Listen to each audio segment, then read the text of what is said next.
Halo, assalamualaikum. Kembali lagi bersama saya Zauki dalam podcast amatir. Kali ini saya akan membawakan podcast spesial malam Jumat.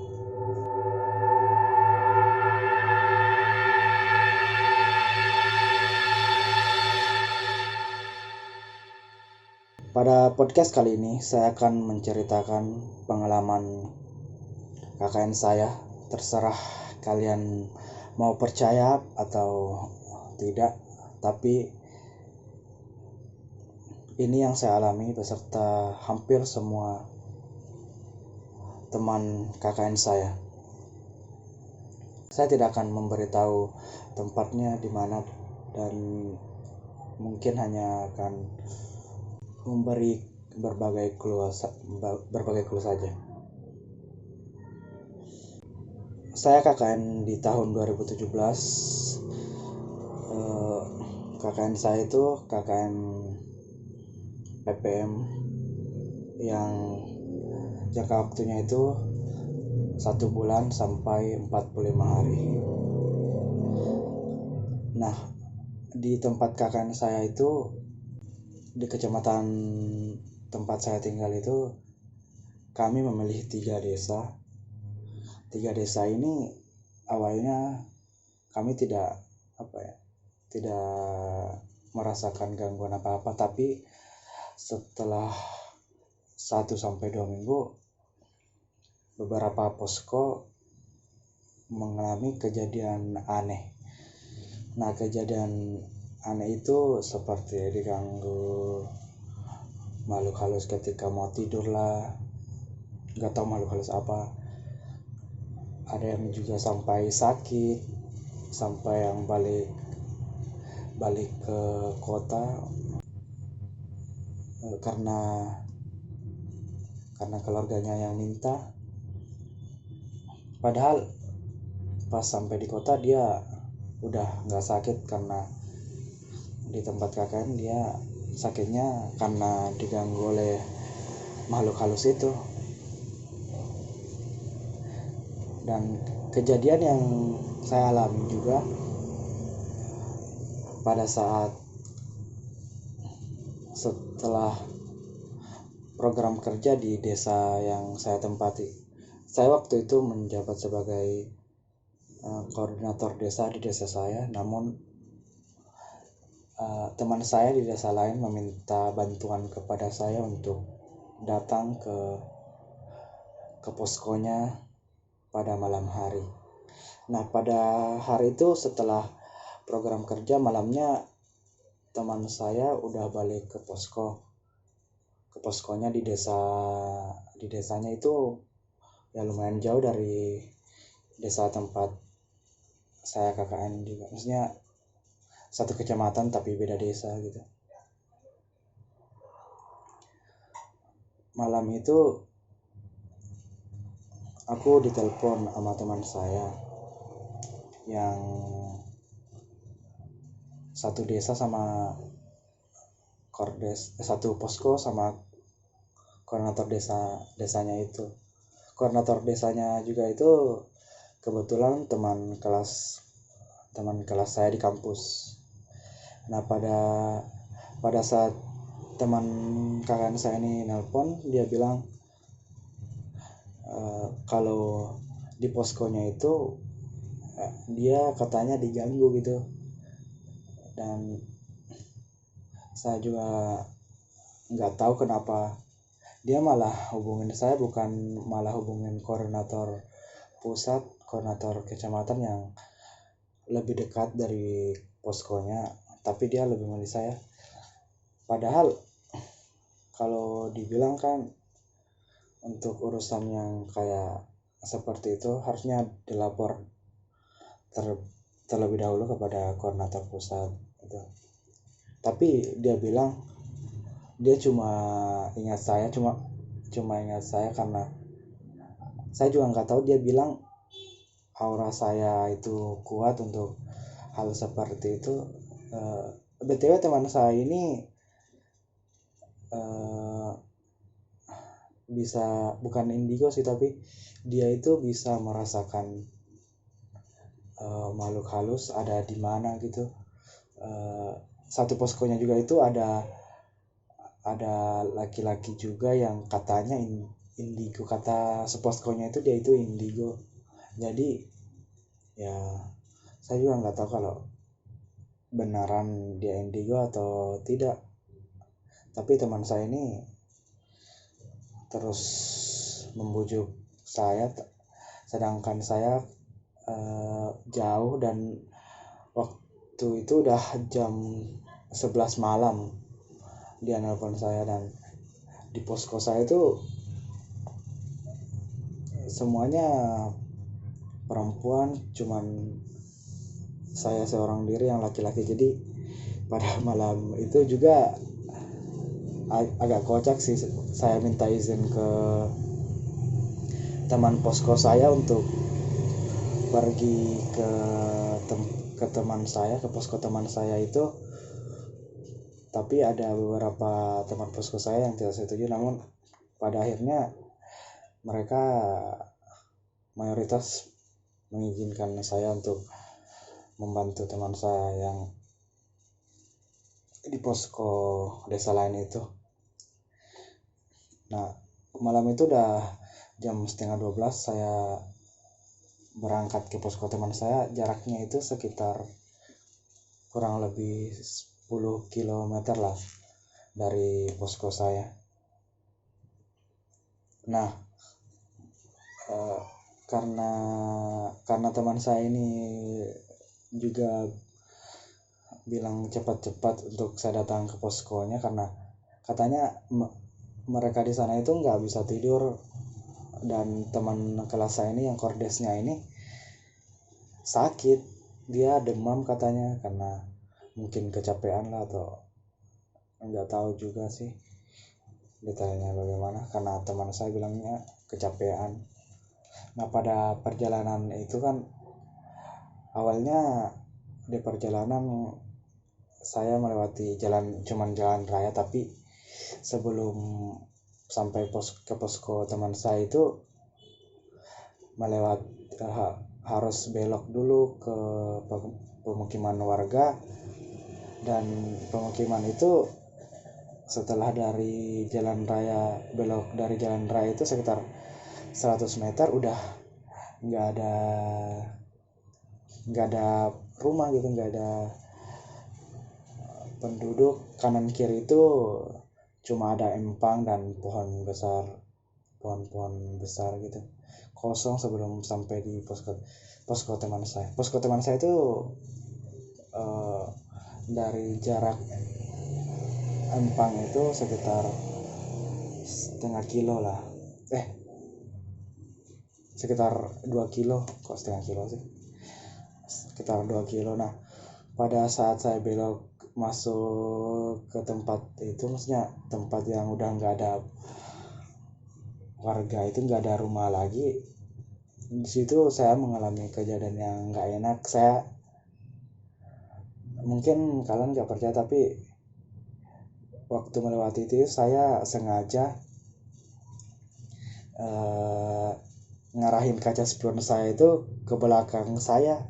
Saya waktu itu naik motor, saya sengaja ngarahin kaca spion saya ke belakang saya untuk merhatiin. Saya waktu itu juga mikir aneh-aneh sih, dan benar waktu itu saya tanpa sadar juga tiba-tiba saya merasa merinding gitu, dan saya melihat di kaca spion saya ada yang aneh di belakang saya. Kayak ada kok ini apa ya, hitam yang di belakang saya, kayak ngikutin gitu, dekat gitu. Nggak tahu sih saya boncengin atau dia pas di belakang saya ngejar gitu. Cuman dia gitu, kayak apa ya, kayak bayangan hitam yang ngejar gitu. Cuman waktu itu saya ya mungkin ya merinding takut, dan emang saya takut. Cuman pada waktu itu saya cuma berpikir kalau emang udah takdir saya mati karena ini, ya mau gimana lagi ya, saya juga sendirian perginya, nggak ditemenin siapa-siapa. Tapi pada waktu itu kan jalan itu setelah Empang itu ada perempatan. Di perempatan itu cuma udah nggak ada empang dan kanan kirinya itu pohon-pohon besar. Nah sebelum sampai perempatan itu, bayangan itu saya lihat udah hilang di belakang saya. Di perempatan itu perbatasan dusun posko teman saya tinggal. Nah di situ saya belok ke jalan menuju posko teman saya.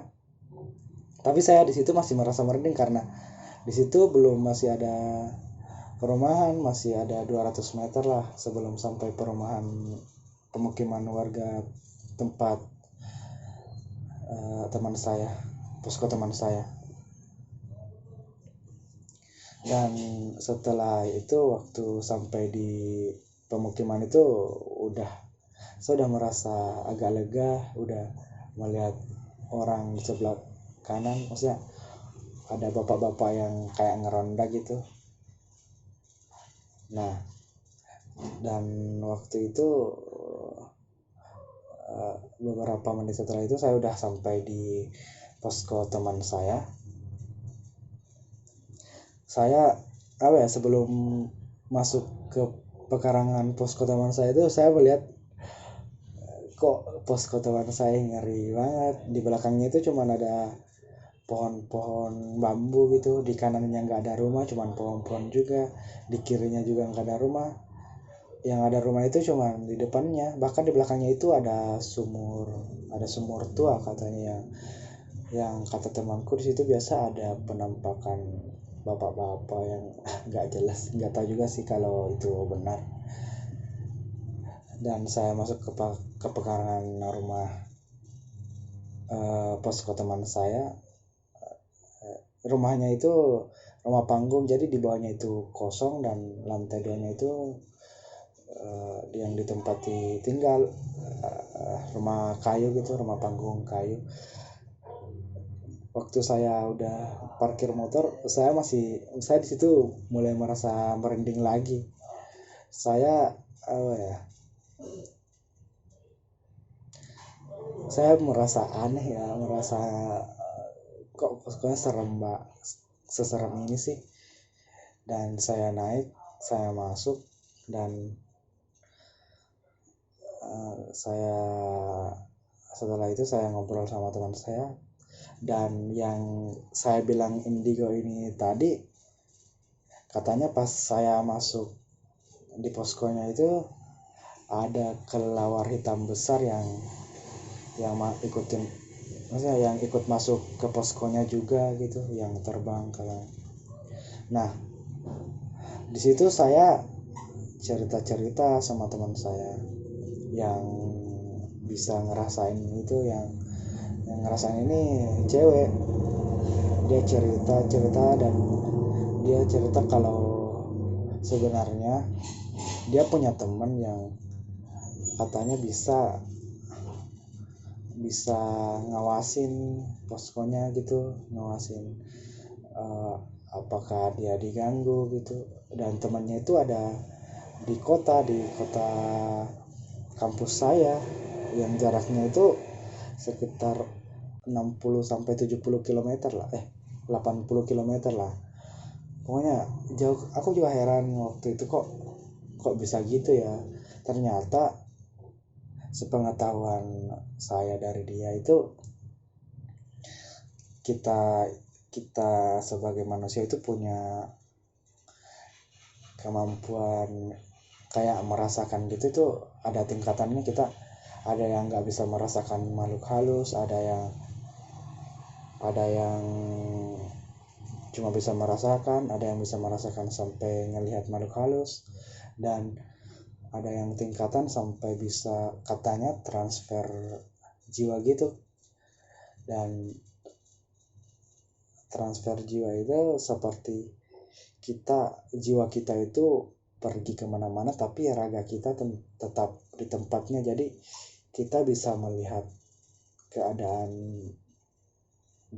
maksudnya kita bisa mengawasi tempat jauh tapi raga kita nggak pergi, cuman jiwa kita. Tapi itu berbahaya karena raga kita bisa sewaktu-waktu lengah dan bisa diambil alih oleh jin lain gitu katanya. Dan setelah saya dengar itu, saya percaya sih, karena sebenarnya dulu saya pernah nggak sengaja kayak ngalamin transfer jiwa gitu, cuman itu nggak tahu juga sih kok aku tiba-tiba saya bisa transfer jiwa gitu, bisa ngelihat makhluk halus di tempat lain. Cuman saya nggak bisa ngontrolnya, dan itu cuman berlangsung beberapa menit doang sih. Dan itu dalam keadaan saya setengah sadar setengah tidur waktu itu maghrib lagi. Nah, setelah saya cerita sama teman saya itu, saya ceritain juga kalau saya pernah ngalamin transfer jiwa tanpa sengaja. Terus dia cerita kalau di perbatasan dusun itu katanya ada kucing yang nggak bisa kita tegur, kayak kita ngusir gitu, nggak bisa kita pegang gitu, nggak bisa kita ngajak main atau apa. Pokoknya kata seniornya itu kita nggak boleh, kan dia udah komunikasi sama seniornya itu yang bisa lebih merasakan, bisa transfer jiwa, dan lebih lagi katanya kucing itu diabaikan aja, maksudnya nggak usah diapa-apain, diabaikan aja kalau lewat situ. Nah, pas pulang itu katanya temanku ini, kordesnya ini, teman kelasku, turun dan ngambil kucing itu di jalan dan bawa kucing itu ke pinggir jalan agar nggak ditabrak kendaraan gitu. Tapi habis itu ya temanku ya demam katanya, dan kata temanku yang bisa ngerasain ini, dia bilang mungkin karena temanku ini yang udah ngangkat kucing ini ke pinggir jalan, jadi dia demam gitu. Dan saya juga nggak tahu sih itu benar gara-gara kucing itu, gara-gara dia minggirin kucingnya atau dia karena kecapean. Dan pada malam itu mereka di situ tuh katanya nggak bisa tidur karena ada yang ganggu, katanya dinding rumahnya itu ada yang kayak ketok-ketok kenceng gitu, ada yang jalan di dalam dapur gitu, dekat kamar mandi. Pokoknya dia digangguin gitu deh pokoknya. Habis itu saya suruh mereka tidur, saya bilang udahlah biar saya yang jaga, kalian tidur. Dan udah, beberapa menit setelah itu mereka bisa tidur, dan beneran cuman saya yang jaga dan nggak bisa tidur sampai subuh. Pada saat saya jaga itu, saya iseng-iseng coba ngelakuin transfer jiwa itu, karena saya sebenarnya bisa ngerasain sih kalau di sini ada makhluk halus pada waktu itu. Mungkin karena rasa penasaran saya tentang makhluk seperti itu tinggi, jadi saya bisa merasakan kalau di sini ada makhluk halus. Nggak tahu juga sih kenapa saya bisa ngerasain juga. Cuman malam itu saya coba transfer jiwa dan saya ikutin dari cerita teman saya tadi, dan lama kelamaan saya berhasil dan saya coba transfer jiwa saya itu ke perbatasan dusun tadi, dan pada waktu itu benar, ternyata di perbatasan dusun itu ada beberapa yang saya lihat, dalam kutip, makhluk halus yang nggak tahu sih bagaimana sifatnya, tapi yang saya lihat itu ada yang orang tua laki-laki, ada pocong. Nggak, kalau kalian nggak percaya sih nggak apa-apa, tapi itu yang saya lihat, itu yang saya rasain. Dan ternyata di pinggir jalan itu yang kucing tadi itu berwujud perempuan yang rambutnya agak panjang dan memakai pakaian seperti singlet, tapi singlet daster putih panjang gitu, warna putih, terus rambutnya hitam panjang sampai setengah badan. Perempuan ini dari bayangan wajah yang saya lihat itu dia masih muda gitu. Dia di pinggir jalan, mungkin dia itu penunggu di situ atau penjaga dusunnya. Habis itu saya coba berinteraksi. Saya ternyata tingkatan saya seperti itu belum bisa sampai berinteraksi berinteraksi sama makhluk seperti itu. Dan karena saya udah nggak bisa, saya waktu itu coba transfer jiwa saya ke posko saya, ke desa saya, tapi saya ngerasain saya bukan dipaksa sih, ada yang halangin gitu di dusunnya. Saya nggak bisa balik ke posko soalnya, nggak bisa transfer jiwa ngelewatin dusun itu, cuman sampai batas perbatasan dusun itu doang. Nah habis itu saya selesai itu udah nggak transfer jiwa lagi, dan saya waktu itu ya simpan informasi itu dulu untuk ceritaan besoknya. Dan saya waktu itu coba tidur, itu udah sekitar jam 1:30 apa jam 2 ya, saya juga udah lupa, itu tahun 2017. Dan waktu itu saya coba tidur tapi nggak bisa juga, kenapa ya, waktu itu saya udah benar-benar ngantuk, tapi pas saya merem, setengah badan saya itu dingin, setengah badannya itu merasa panas gitu, kayak ada yang ganggu gitu. Terus saya merhatiin sekitar gitu, saya lihat di dinding kamar ternyata ada gambar apa ya, aku lupa, pokoknya gambar itu terlihat aneh deh menurut saya. Ada 2 gambar, tapi salah satunya itu terlihat aneh menurut saya, dan saya merhatiin terus gambar itu, dan benar saya tarik kesimpulan gambar itu emang mungkin